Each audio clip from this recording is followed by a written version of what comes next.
Contemplar estos gigantes de hielo es mirar directamente al rostro de la historia. Por miles de años, copos de nieve se fueron acumulando y fusionando. Inevitablemente, volverán a ser agua.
En el sur del continente americano, en la Argentina, en la provincia de Santa Cruz, está la villa turística del Calafate, próxima a una de las reservas de agua dulce más grandes del mundo, el lago Argentino.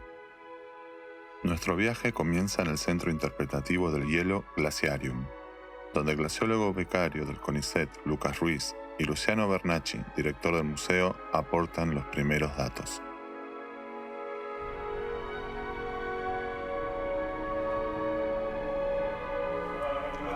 Bienvenido, gracias por venir. ¿Vamos para adentro? Dale, vamos. Estamos acá en una de las salas principales del Glaciarium que muestra el campo de hielo Patagónico Sur. Para dar una idea, que es un gran campo de hielo donde hay como si fuera un network de glaciares, de cientos de glaciares comunicados entre sí, desde los glaciares de Torres del Paine bien al sur, hasta el glaciar Jorge Montt en el norte. Es una gran masa de hielo. La masa de hielo más grande del hemisferio sur fue la Antártida, que tiene glaciares que fluyen en todas las direcciones. Si bien sigue el eje norte-sur, de hecho eso lo diferencia de un domo de hielo que tendría un flujo radial. Esto es un campo de hielo que se acomoda, digamos, de acuerdo a la topografía. Y la existencia de este campo de hielo fundamentalmente se debe a cuestiones topográficas y climáticas que hacen que los vientos provenientes del Pacífico descarguen gran cantidad de nieve que luego alimentan los glaciares, ¿no? Del lado oeste están los fiordos chilenos, donde muchos glaciares descargan al mar directamente. Y del lado oeste hay tres grandes lagos que de alguna manera, incontables menores, pero tres grandes lagos del mismo origen que los fiordos, glaciario por supuesto, que son los que representan un poco la zona del lado argentino. Estos lagos, los lagos de Paz al Sur, de Torres del Paine, y todos los fiordos chilenos rodean a este gran campo de hielo y los glaciares descargan, van bajando, deslizándose hacia elevaciones más bajas, ¿no? En extensión son 12.000 kilómetros cuadrados de hielo. No hay en otro lugar del hemisferio sur, salvo en la Antártida, una extensión tan grande de hielo.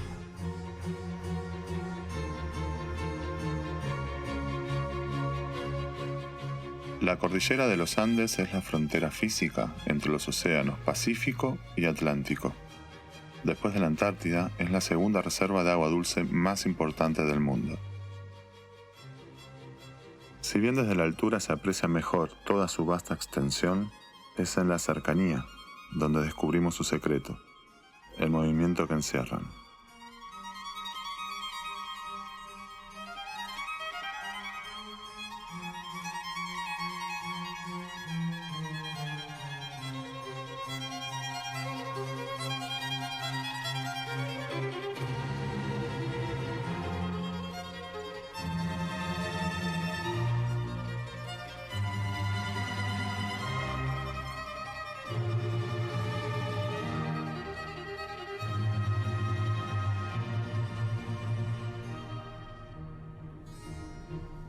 En general, la parte alta del glaciar es la zona de acumulación, es esa zona donde existe una ganancia neta de masa, es donde la nieve que cae en el invierno no se derrite en el verano, entonces se va acumulando, acumulando, acumulando, acumulando.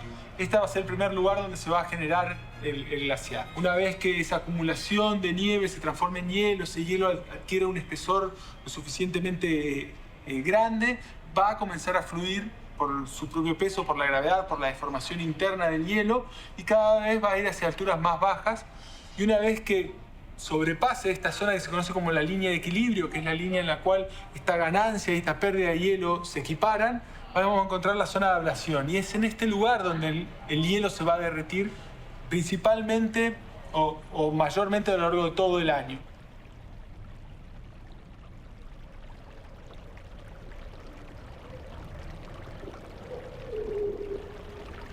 Acá es donde se genera el agua que después termina alimentando los ríos y nutriendo todos los ecosistemas que hay abajo. Y en aquellos glaciares que terminan en cuerpos de agua, también se van a formar estos acantilados, estos frentes bien abruptos, y se va a producir lo que se conoce como el fenómeno de desprendimiento de témpanos.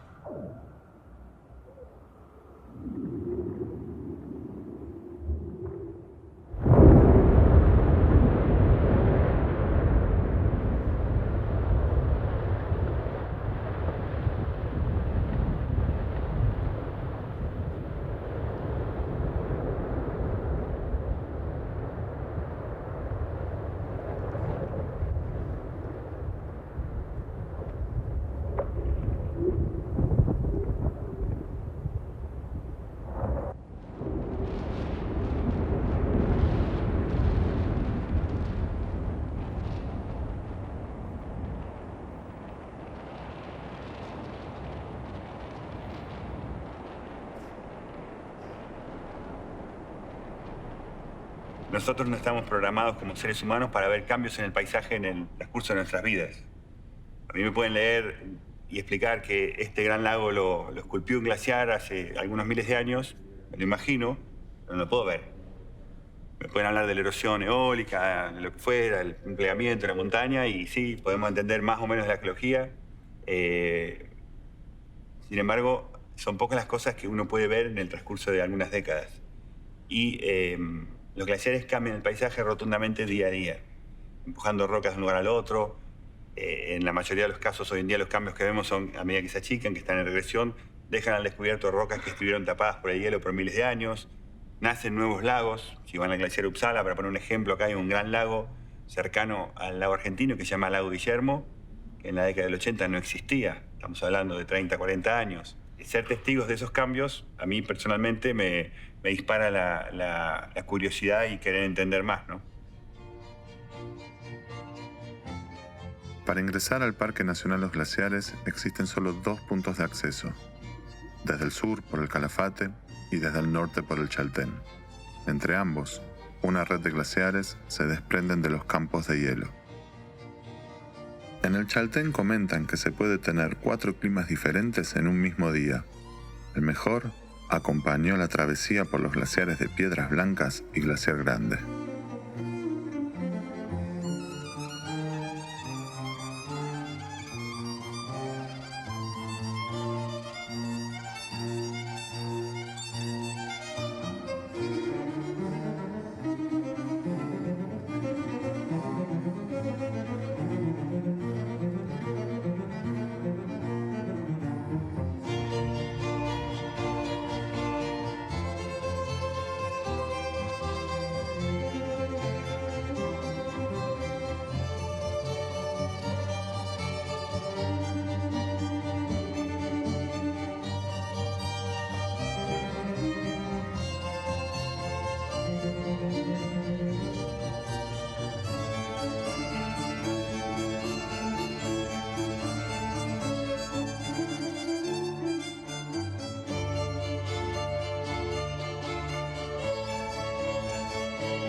La primera foto microscópica de un copo de nieve la tomó el científico autodidacta Wilson Bentley hace más de un siglo. Por él sabemos que cada copo de nieve es único.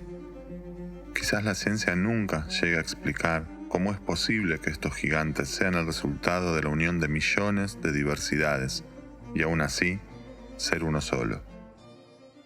Las particularidades para que se forme un cristal de nieve son únicas. Va a ser o el núcleo, que puede ser una gota de agua o una partícula de polvo, o la temperatura y la humedad que hay en esa nube que condicionan cómo va a ser o cómo van a ser todos esos copos de nieve.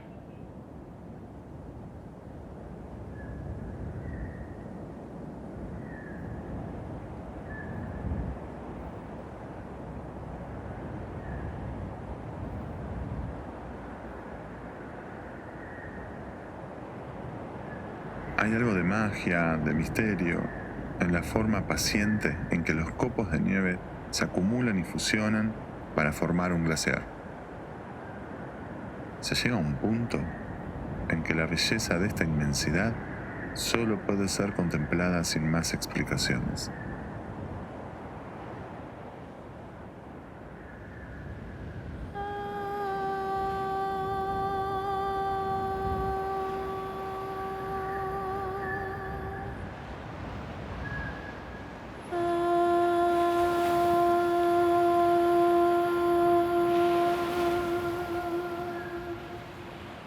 El lago argentino se alimenta del agua que los glaciares le aportan desde hace miles de años.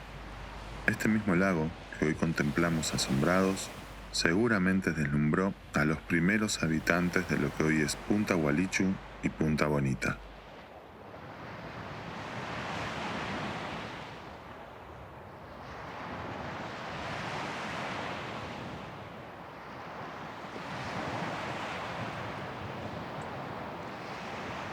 No puedo dejar de pensar en cómo eran las cosas en el momento en que quedaron grabadas estas pinturas, porque me imagino lo que sucedía dentro de cada oquedad, de cada cueva. No sé, me sale imaginar las escenas de la vida cotidiana de las personas que transitaban por estos lugares.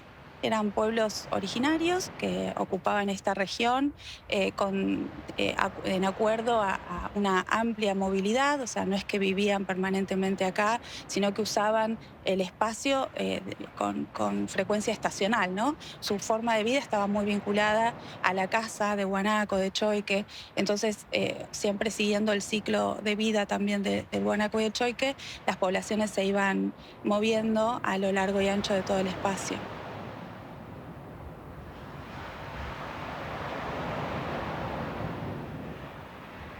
En estos mismos refugios y aleros, tallados en la piedra por la acción constante del glaciar, se refugiaron los habitantes de los pueblos originarios. Su forma de vida respetaba el entorno en una verdadera comunión. Comían lo que el agua les brindaba y plasmaban su arte en las paredes que el glaciar ya había moldeado por siglos. ¿Cuál sería la pintura si habitaran en nuestros días?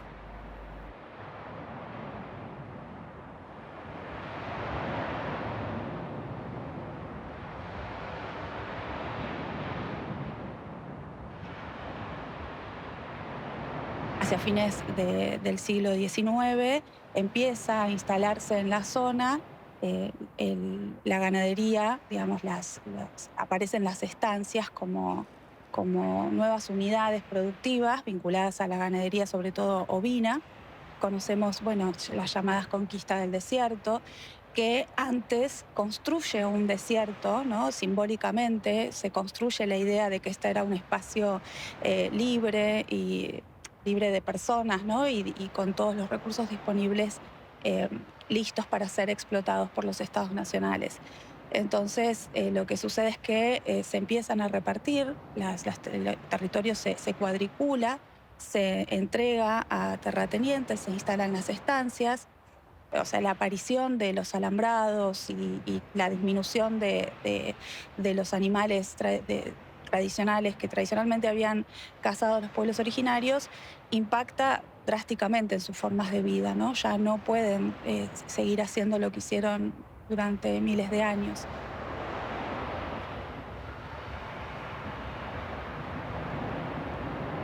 Se habla de una extinción discursiva, ¿no? Empiezan a aparecer como extintos porque dejan de ser o se parecen cada vez menos a este prototipo, este estereotipo de indígena que se construye para la región, y entonces cuando ya no se comportan igual, dejan de ser, ¿no? Entonces se los invisibiliza, no se los ve.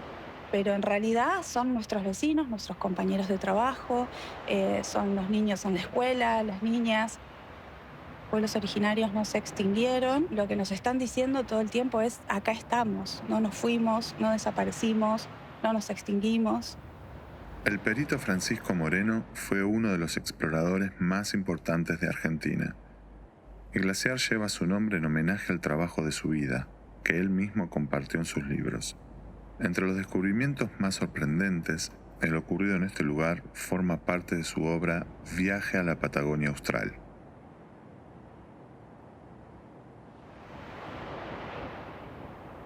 La momia estaba exactamente en la cueva que está atrás mío. Estaba allí tapada, dice el perito, que fue su búsqueda. Entre el brazo y el cuerpo encuentro cruzada una bella pluma negra de cóndor, que también ha sido pintada. ¿Es un signo de poder? Señala el rango que en vida alcanzó en la tribu. ¿Perpetúa la memoria de un cazador atrevido? ¿O es un simple adorno con que un deudo o el amigo sencillo ha querido ataviar la muerte? Digamos, no era casual, sino que había sido dispuesto, tiene una pluma, su cuerpo está pintado de rojo. Entonces, claramente se trata de una persona que fue puesta allí para su descanso. La recupera, la levanta y se la lleva al Museo de la Plata. Esa momia estuvo exhibida desde la década de 1920 hasta el año 2006, que también empieza un proceso de revisión de las prácticas de la misma institución, y se decide retirar de exhibición los cuerpos humanos de distintos pueblos originarios, no solamente esta, sino otras que también había de otros orígenes y de otros puntos geográficos. Francisco Moreno documentó minuciosamente en su recorrido por estas tierras. Su figura despierta tanto el reconocimiento por su tarea como explorador y conservador de la naturaleza, como recelo por reproducir miradas estigmatizantes sobre los pueblos originarios.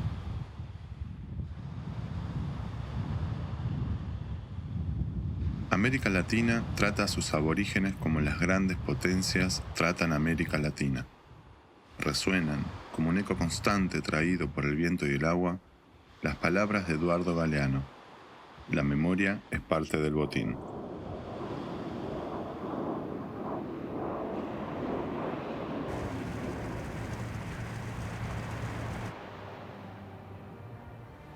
El hielo que vemos de los glaciares, su forma, su inmensidad, es el producto del tiempo dejando su huella en cada forma, en cada pico, compactando cada copo de nieve que forma este campo inabarcable. ¿Cuánto de ese territorio blanco permanece inexplorado? ¿Cuánto no ha sido descubierto por el ojo humano?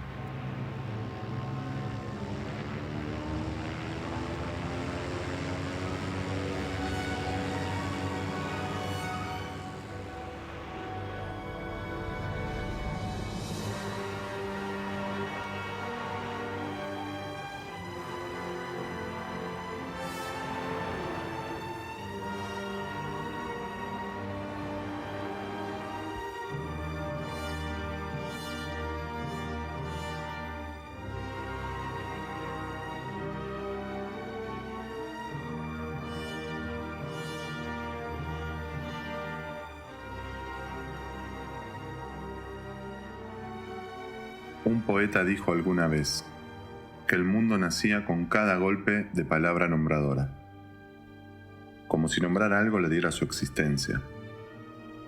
Imagino que esa sería la sensación de los exploradores como el padre de Agostini, Liboutry y tantos otros que posaron su mirada por primera vez en estos paisajes. Si uno habla del conocimiento de los glaciares, las montañas patagónicas, no podemos dejar de mencionar a un cura, a un padre salesiano italiano, Alberto María de Agostini, que vivió muchos años en el sur de Chile y viajó un montón tanto por el sur de Chile como por Argentina. Más allá de sus expediciones, él era un gran fotógrafo, un gran montañista, amante de la montaña, nacido en un pueblo, Folone, ahí cerca del norte de Italia, y básicamente lo que hacía es se buscaba algún guía, se traía guías alpinos para poder transitar en las montañas y merece más respeto todavía por el arduo trabajo de documentar todo lo que hizo. Una cámara antigua de formato grande, trípodes pesados, no solo sacaba fotos, filmaba, editaba películas, sino que publicó varios libros. De alguna manera la Biblia respecto a los glaciares y a las montañas se llama Andes Patagónicos, que es un libraco enorme, donde hay fotos, datos por supuesto, bien escritos, y mapas. Y hoy en día usamos esas referencias del año 1915, 17, 20, hasta el 30, 30 y pico, que de alguna manera tiene observaciones muy precisas de los glaciares, cómo estaban en aquella época, ¿no?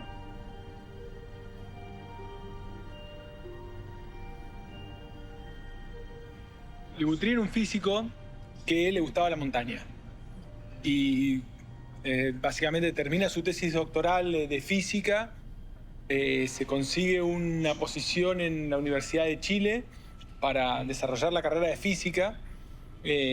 Y en el verano, antes de hacer ese viaje, se dedica a escalar por los Alpes y como, digamos, dice, bueno, también me gusta demasiado la escalada, así que quiero juntar las dos pasiones. Empieza a hacer estudios glaciológicos en Chile y es más, el primer artículo científico que publica Liboutry sobre nieve o glaciares es sobre penitentes, que es un fenómeno que ocurre en muy pocos lugares del mundo y en los Andes justamente de Santiago de Chile y un poco más al norte es uno de los lugares donde mejor se desarrolla.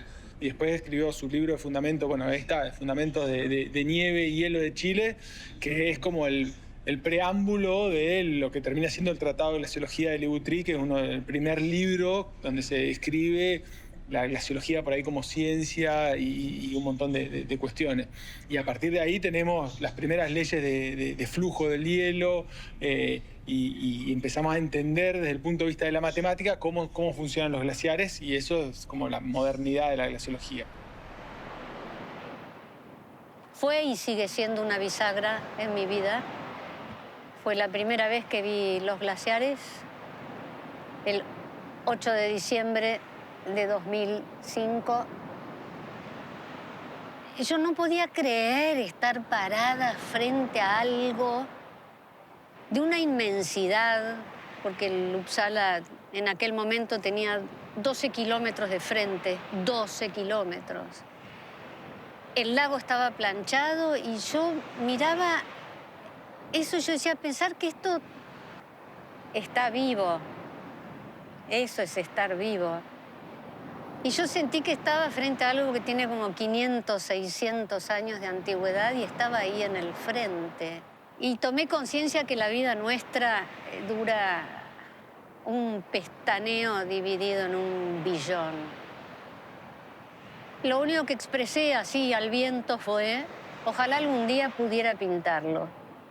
Unos meses después, un inconveniente de salud serio que me tiró el ánimo al bajo.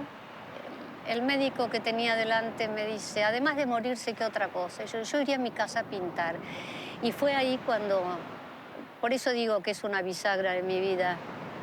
Acá, en esta zona, encontramos, por ejemplo, ahí en esos charcos, tiene un color medio gris. Queda como un talco. Claro. Y como el pastel, de hecho, es pastel seco, bien, yo lo mezclo con el polvillo de mis pasteles, ¿sí? Entonces lo trabajo como si acá estuviera la obra de esta manera. Pero tiene que estar seco. Claro. ¿Y lo trabajás con los dedos? ¿Con la mano lo aplicás? O... No, yo las obras las pinto con los nudillos. Yo pinto todas mis obras están pintadas con los nudillos, con palma y dorso de ambas manos. ¡Ay! Esto es una maravilla, esto es milenario. Sí, está bueno. Qué maravilla. Buen día.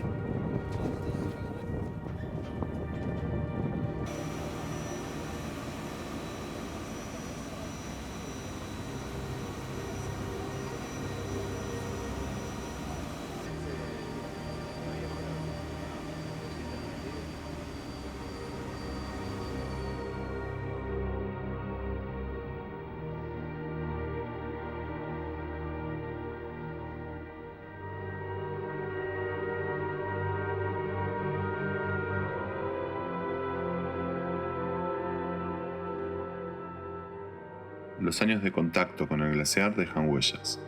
La mirada se amplía con el horizonte inabarcable y no hay manera de permanecer sin cambios. Medir los cambios en el glaciar es una de las tareas que realizan Carlos y Lucas habitualmente. Esto es uno de los trabajos, podríamos decir, más clásicos de la glaciología, que es básicamente la instalación de las balizas de ablación. El método tradicional para monitorear el balance de masa de los glaciares se conoce como de estacas o de balizas y de calicatas. Y es una forma de medir cuánto se derrite el glaciar en superficie. Y para eso necesitamos justamente hacer una perforación y meter adentro de esa perforación esta baliza que con el tiempo, a medida que se va derritiendo la superficie del glaciar, la baliza va emergiendo, decimos nosotros, va saliendo, y dependiendo de cuánto sale es justamente cuánto se derritió el glaciar. Y acá la idea es que dejemos puesto todo el largo de la manguera, que son 10 metros, que van a durar un poco menos de un año. Se está derritiendo, varios metros más que 10 actualmente. En el último año se fueron 16 metros. Y otra cosa que se mide es el cambio de elevación, porque una cosa es cuánto se derrite este lugar y otra cosa es cuánto cambia de elevación. Nosotros esperamos que el glaciar se derrita 10, 15 metros a lo largo del año, pero el problema es si acá cambia su altura. Acá en el lateral del glaciar, en las morrenas, que son los depósitos de sedimento que deja el hielo, notamos los cambios porque podemos identificar los lugares donde hace pocos años el hielo estaba en contacto, por ejemplo con alguna roca más grande o que tiene un color particular, y sabemos que hace unos años podíamos pasar de esa roca dando un paso al hielo. Se ha retirado, si uno lo mirara desde arriba, se habrá retirado unos 10-15 metros también, y eso se nota. En 8 años, el Viedma, por ejemplo, retrocedió un montón. Cuando yo llegué acá, se podía subir, había una excursión que vos podías subir y caminar arriba del glaciar. Era una excursión muy importante, trabajaba mucho y que mostraba el glaciar desde distintos ángulos. Y hoy esa excursión es inviable porque el glaciar retrocedió tanto que montarse caminando al glaciar no es para el común de la gente, con lo cual no hay volumen de venta.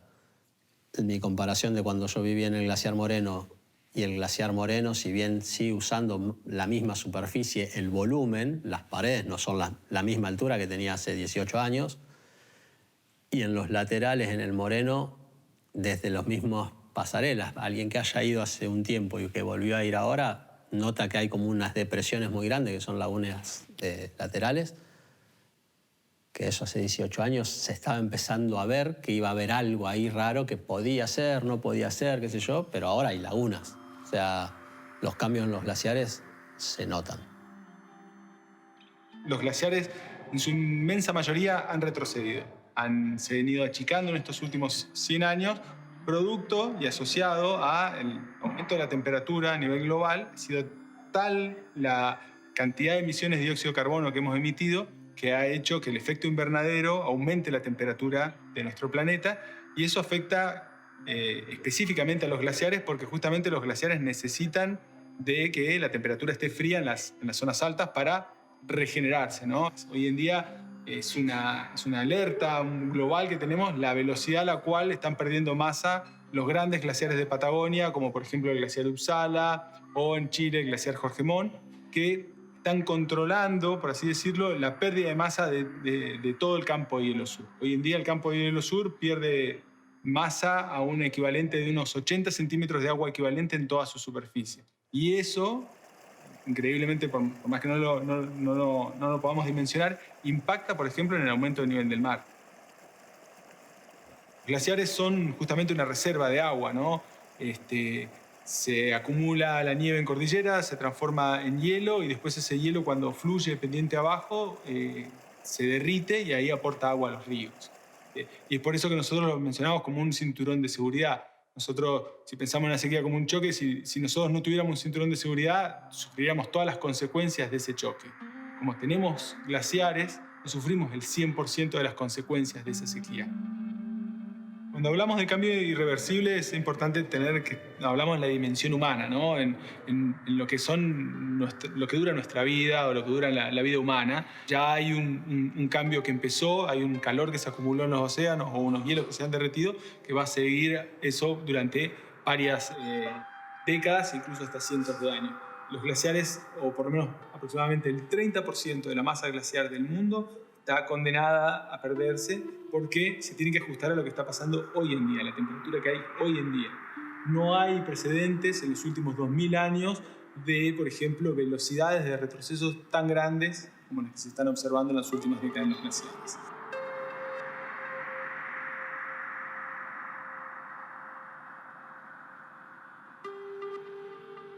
Los seracs o columnas de hielo que vemos en el frente de los glaciares llegan a tener alturas de 70 metros desde el nivel del lago. Y eso que vemos es solo el 30% de la masa de hielo. El resto permanece oculto, sumergido, escondido a nuestros ojos.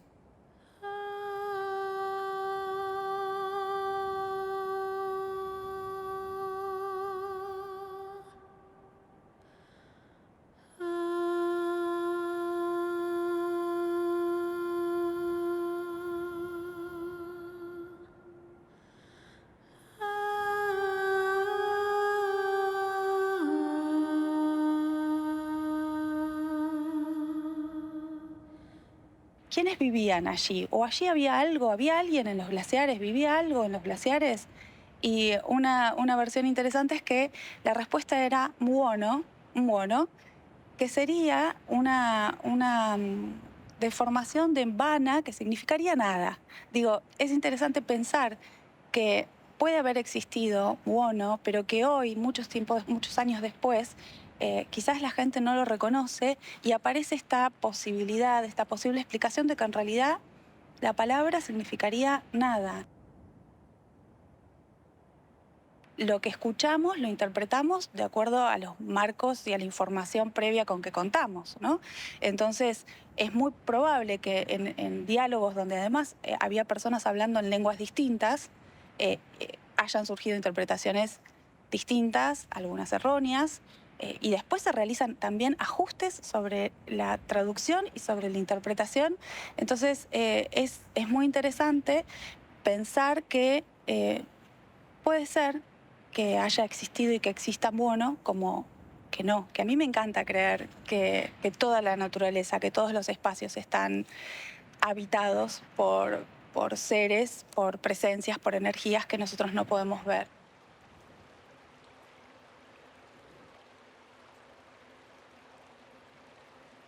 ¿Será un bono quizás esta sensación que nos invade contemplando la inmensidad de la noche estrellada? ¿Sería posible que mi mirada se cruce con alguna otra que provenga de la profundidad del cielo, ávida de las mismas respuestas?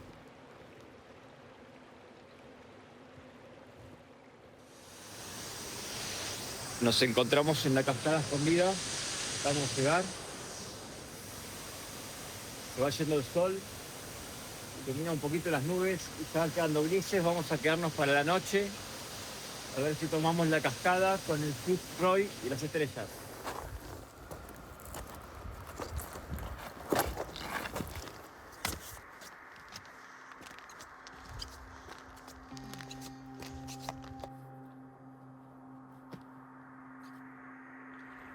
Estamos con 0 batería en Laguna Sucia, logrando una imagen muy interesante, se los muestro. Está Maciel en el fondo, que ilumina la laguna. Y de fondo Chaltén.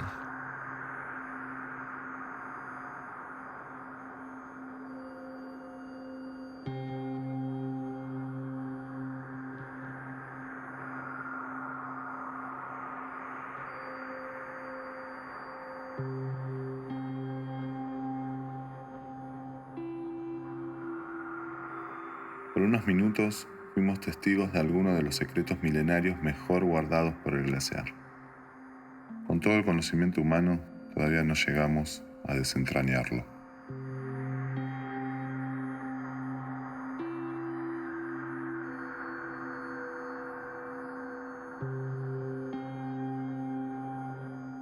La calma infinita deja paso al caos.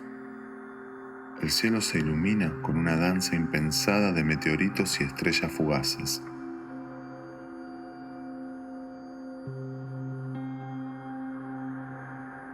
Dicen que el agua llegó a nuestro planeta traída por estos asteroides, hace millones de años, y desde lejanos puntos de nuestra galaxia.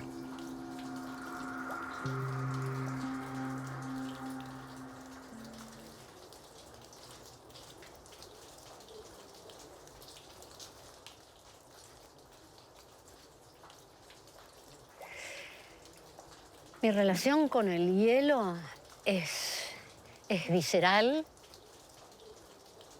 es desde el alma, porque además creo que es un ida y vuelta entre el hielo y su tiempo de vida y el tiempo de vida nuestro como seres humanos. Hay un principio, un desarrollo, un avance, un desprenderse de cosas para seguir andando, despegarse para seguir avanzando.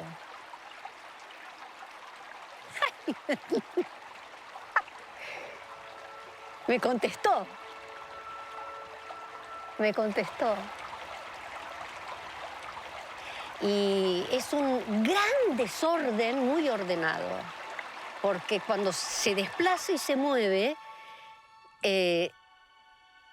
lo que se movió allá al principio repercute en el frente. Entonces, si uno empieza, yo te lo comenté en algún momento, que si uno observa el glaciar, cada hendidura, cada serac, está relacionado absolutamente con el que está antes, con el que está antes o con el que está adelante. Está lleno de diagonales, porque yo también lo comparo con una sinfonía.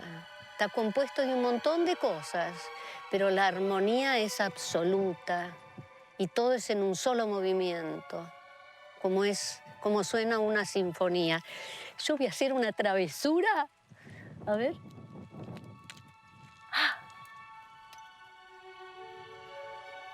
Esto es milagroso.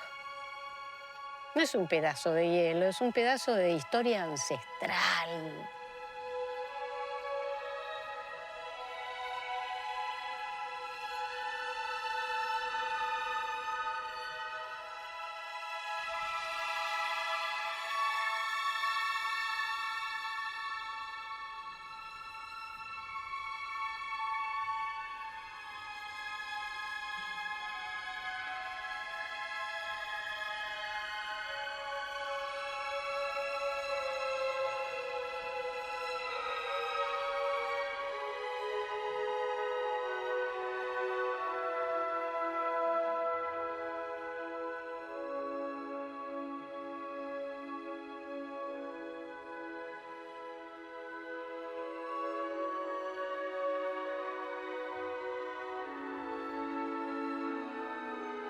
En la cosmovisión mapuche existe el Nehuen. O sea, cada elemento de la naturaleza tiene su energía propia, su energía vital, su fuerza vital. Entonces, el glaciar tiene una, el agua tiene otra, y cada vez que se generan alteraciones en esos espacios, se producen, dicen los mapuches, se producen desequilibrios, ¿no? Y es interesante y hermoso pensar que cada elemento de la naturaleza tiene su propia energía. Para los pueblos originarios es parte de su sistema de creencias.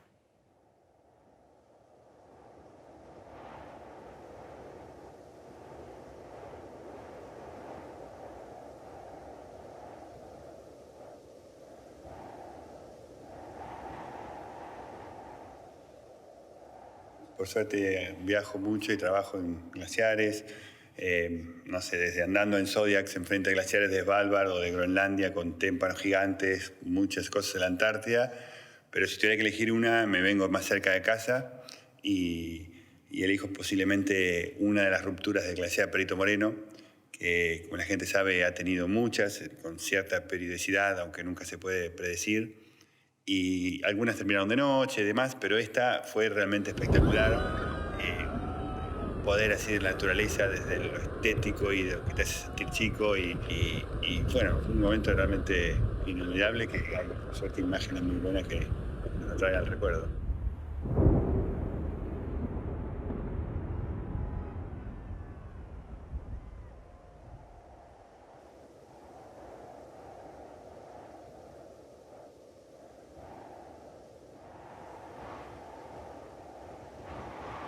Y compartidos entre Chile y Argentina hay un gran sector que realmente hay mucho por descubrir.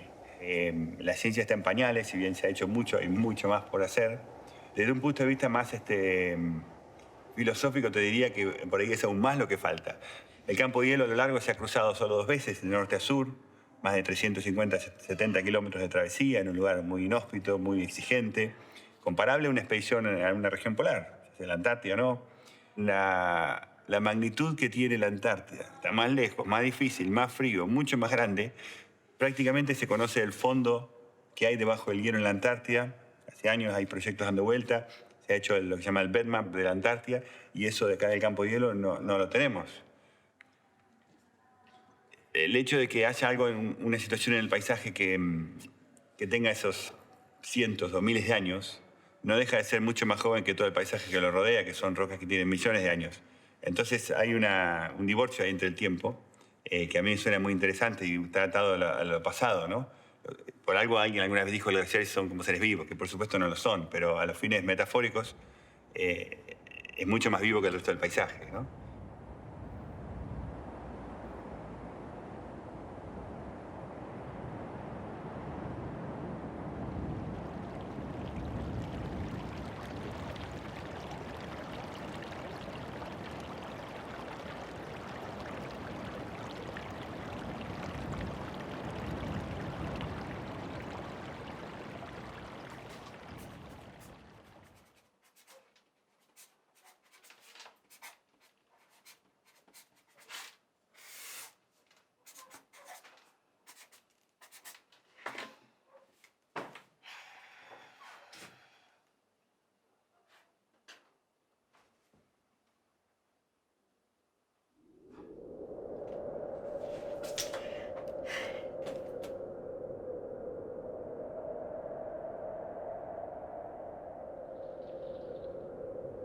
Tenemos que simplemente pensar que esas transformaciones existieron, que no podemos decir o identificar probablemente cada una de esas transformaciones, pero sí saber que existieron, que las historias son dinámicas, que no se transmiten siempre de la misma manera, que depende quién las cuente, va a tener elementos distintos, porque son historias humanas, de los seres humanos, son explicaciones del mundo.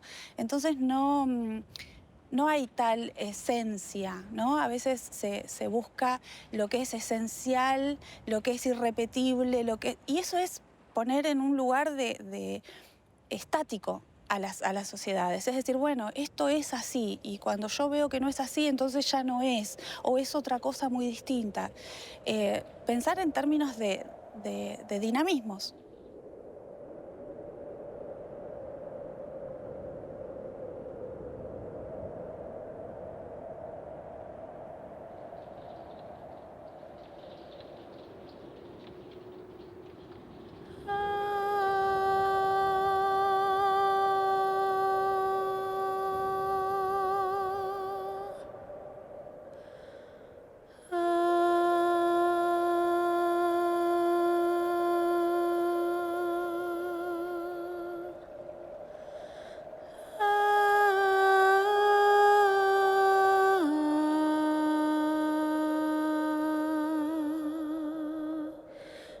Yo soy,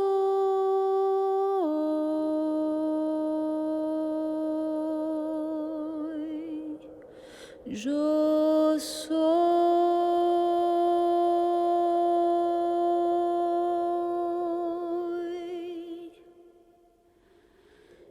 yo soy,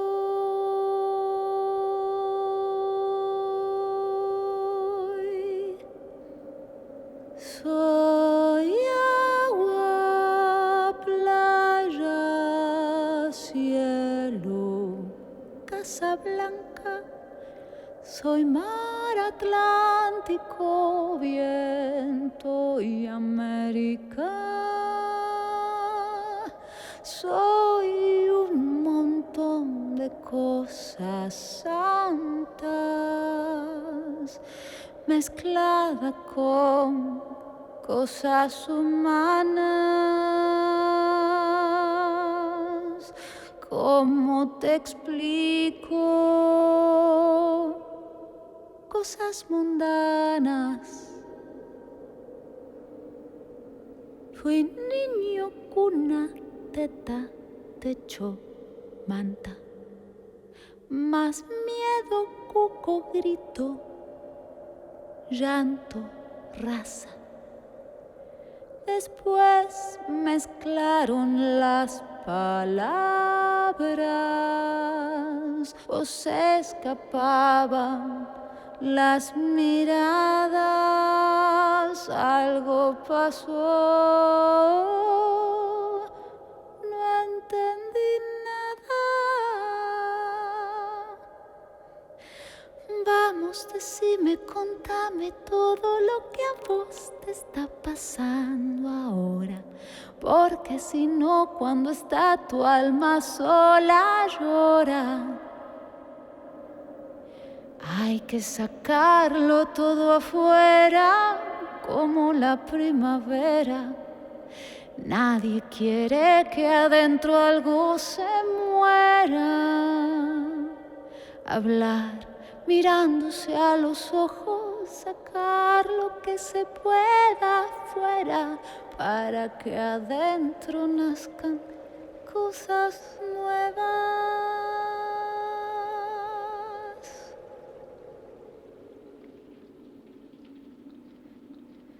Soy pan, soy paz, soy más, soy la que está por acá. No quiero más de lo que quieras dar. Hoy se te da, hoy se te quita. Igual que con la margarita, igual al mar, igual la vida.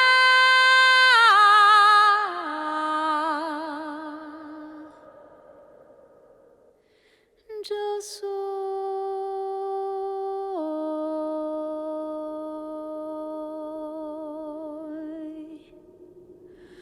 yo soy,